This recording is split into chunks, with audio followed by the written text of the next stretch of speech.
ప్రముఖ సినీ నటి శ్రీమతి సంగీత గారి ప్రారంభించారు. IVF చికిత్సలో 25% భారీ discount, free doctor consultation, free ultrasound scan. 49 అంటే సంతానం, 49 అంటే సంతోషం.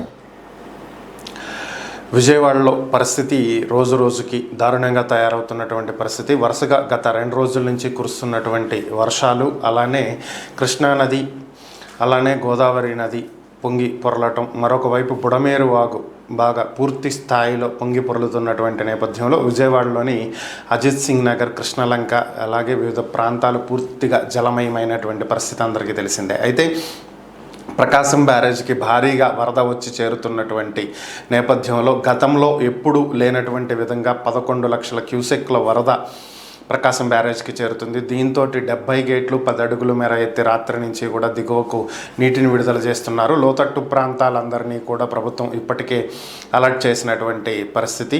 గతంలో 1903 సంవత్సరంలో 10.60 లక్షల క్యూసెక్కుల వరద ప్రకాశం బ్యారేజ్కి వచ్చింది. ఆ తర్వాత 2009లో 10.94 లక్షల క్యూసెక్కుల వరద వచ్చింది. మరలా దాని తర్వాత ఇదే అత్యధికమైనటువంటి వరద 11 లక్షల క్యూసెక్కుల వరద వచ్చి చేరుతుంది. దీంతో ప్రకాశం బ్యారేజ్ మీద భారం ఎక్కువగా పడుతున్నటువంటి నేపథ్యంలో అన్ని గేట్లు కూడా ఎత్తివేయటం జరిగింది.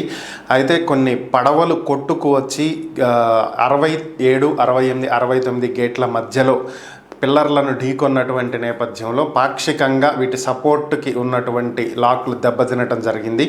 అధికారులు ప్రస్తుతం ప్రకాశం బ్యారేజ్ వైపుకి ఎవరిని కూడా అనుమతించట్లేదు. బ్యారేజ్ మీద రాకపోకలను పూర్తిగా నిలిపివేయటం జరిగింది. వరద భారీ స్థాయిలో వస్తున్నటువంటి నేపథ్యంలో బ్యారేజ్ని పూర్తిగా మూసివేయటం జరిగింది.